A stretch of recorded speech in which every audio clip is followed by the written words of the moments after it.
Water quality in the Moselle Brook is a collaborative environmental systems project at the University College London Department of Civil, Environmental and Geomatic Engineering. Dubbed Clear and Free, this project has 6 team members from the Masters of Science of Environmental Systems Engineering. Our academic supervisor is Dr. Lena Sirik. The team will present work on the Moselle Brook from the past 6 months, along with our partners, the Haringey River Forum. We will begin with our aims and objectives, move on to a background, our methods of the project, and finally we will present our results and conclusions.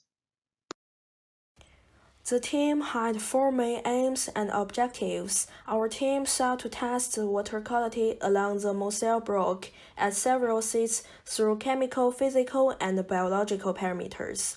Secondly, the team aimed to effectively collaborate with the Haringey River Forum and other relevant stakeholders. This was to ensure a smooth transfer of water samples and a clear examination of water testing results through various media. Then the team set a goal to explore various levels of policies related to surface water quality, basin water, and culvert standards.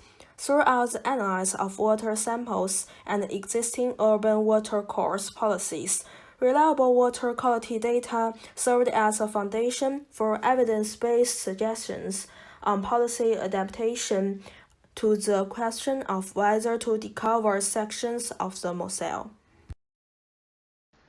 Here are some backgrounds about the history of the Moselle Brook. By the way, this Moselle is different from that famous one in France.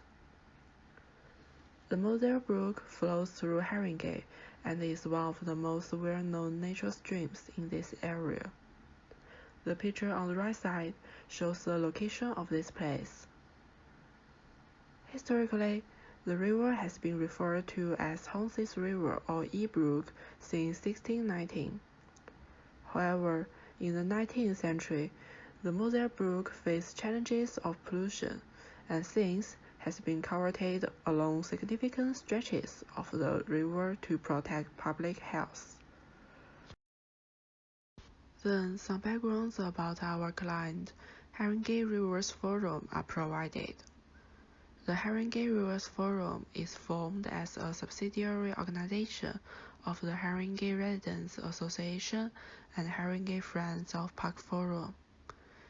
They seek to make Haringey more sustainable with the goal of de-culverting of sections of the Moselle Brook and need to determine the current water quality and adequate policies and standards for urban watercourses that can ultimately be used for communication with the local government and developers. In this project, our key contact with the Haringey Rivers Forum is John Miles, who is also the president of this forum. This is a map of the Moselle Brook. We chose 13 sample sites, which have been highlighted on the map. The sampling points were determined by John and our team after many field trips. There are also some pictures show the sample sites. Because part of the Moselle Brook is covered, it made our sampling more difficult. For example, one water sample from the Queenswood need to be taken from an underground pipe. According to rainfall, when there is little water in the pipe, we can't get enough water sample, so there are a few weeks of missing experimental data. In total, 10 parameters were used for experimentation to determine the water quality of the Moselle. This table shows the role of pH, total dissolved solids, conductivity, dissolved oxygen, turbidity, and the main instruments they used. These photos on the right side show the main instruments and the most important part that we used to actually do the test, like props are circled. This slide also shows the rest parameters and their respective instruments for total organic carbon, chemical oxygen demand, ion chromatography, and total and fecal coliforms. The equipment used for the first three parameters is seen on the right. For the collection and testing of water samples, the team established a protocol between Haringey Rivers Forum and related organization volunteers. The volunteers will take water samples from the source every 2 weeks. A handover of samples and equipment was arranged for each site, and the team worked in pairs to travel and collect samples from the sites in North London. The team then spent the week from Tuesday to Friday performing tests in the UCL Environmental Engineering lab on the water samples and with preparations for tests in advance. There were 7 weeks of testing in total from November 17th to March 14th. A key part of our project method was the testing of water quality through weeks of experiments. Overall, the values of pH and phosphate are all of a high quality. However, for the parameters of conductivity, TDS, and TOC, it is hard to judge the quality, since there is no specific and required standard in the UK or Europe for surface or bathing waters. As for COD, the values range widely from very good to very poor across the range of the locations and sites. Therefore, the remaining 4 parameters, DO, nitrate, turbidity, and E. coli, were determined the most relevant for assessing the quality of the Moselle during our project duration. Let's begin with dissolved oxygen. As can be seen from the chart, the values from week 1 to week 5 are relatively stable. In the last 2 weeks, they are higher by almost 10 milligrams per liter. A possible reason for this is that the average temperatures in the last 2 sampling days are 10.5 and 11.2 degrees, which were about 5 degrees higher than the other weeks. According to the standard, almost all the sites are in a good level. Let's move to nitrate. From the graph, most of the values are between moderate and high levels, which generally indicate an upward trend with sampling time excluding week 4.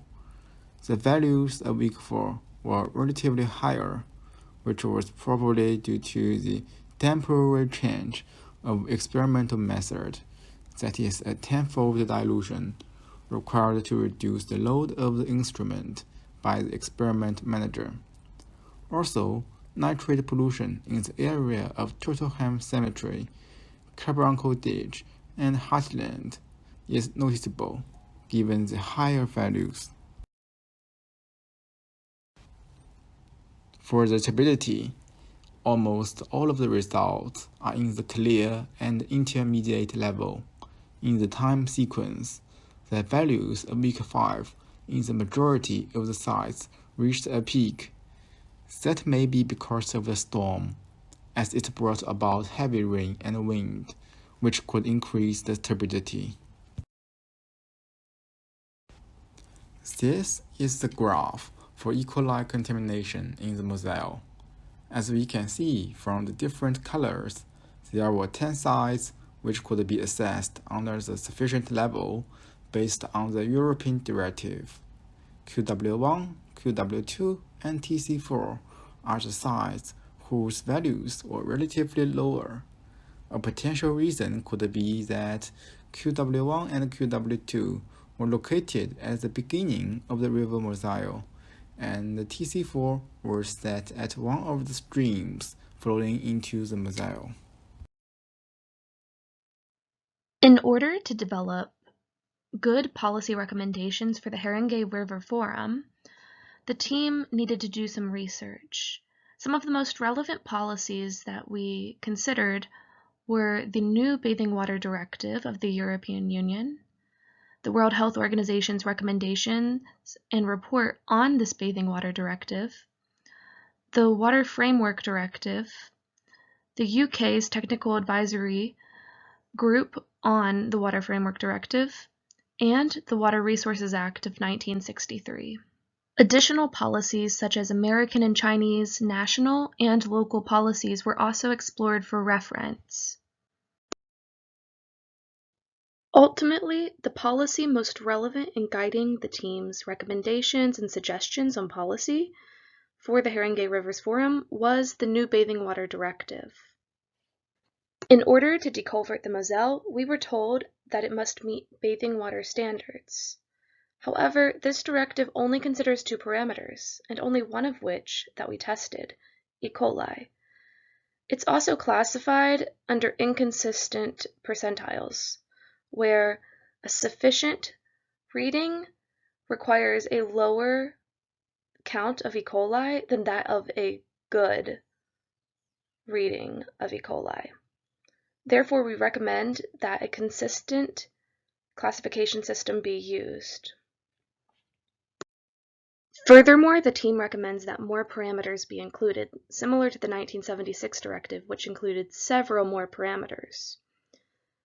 Factors such as nitrate and phosphate are important for the health of the stream and human health when swimming.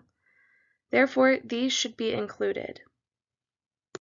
Finally, the Haringey Council should reconsider the use of the Bathing Water Directive as its prime policy to deny the deculverting of local streams. Academic studies have shown that culverts are harmful to environmental health, and deculverting a river or stream can lead to immense improvements. If more reasonable and fair policies could be considered in the discussion and question of whether to deculvert the Moselle, then the stream can have a chance to restore itself and improve access for the community to do a cleanup effort. An important part of the project across the 6 months was adequately engaging the stakeholder, or our partners. In order to do this, we decided to create a website where we could share our information and data and offer a means for volunteers and community members to contact us with any relevant questions. You can see the link to the website at the top of the image, UCL-Moselle.weebly.com. There is future work in store for the project, water quality in the Moselle Brook. In the coming months, the team will present the findings and suggestions from the MSc Collaborative Environmental Systems Project to a Haringey Rivers Forum meeting. Additionally, there are 2 MSc Environmental Systems Engineering individual research projects available during summer 2020. One is to continue testing water quality in the Moselle, similar to the work our team accomplished, in order to increase the amount of data available for the partners. The second project is to examine antibiotic resistance in the Moselle. It will collaborate with the first water quality project to collect samples and analyze the presence of 50 antibiotic resistance genes to find the connect with other water quality parameters, such as coliform BOD or turbidity. Thank you for listening to our presentation. If you have any questions about our work, you can comment below or visit ucl.moselle.weebly.com.